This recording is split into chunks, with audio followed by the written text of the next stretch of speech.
کاتی خۆی فڵان کەس گوتوویەتی پەرلەمان وا و ئێستا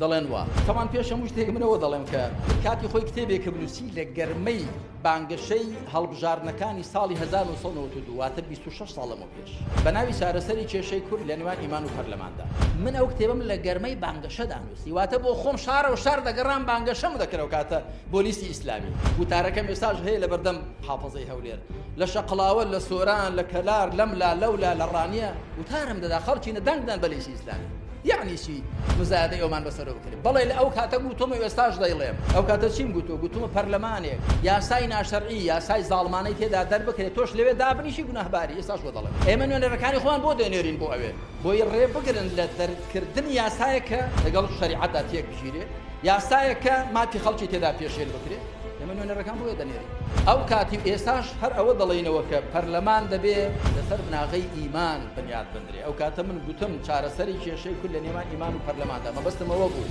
ئەو خەڵکە ئەو کاتە هەموو هیواکانی خۆی هەڵچنی بوو لەسەر ئەوەی پەرلەمانێکمان هەبێ و حکومەتێکمان هەبێ لە خەم دەڕەقسی ئەوە 27 ساڵە حکومەت و پەرلەمانش تێ کەچی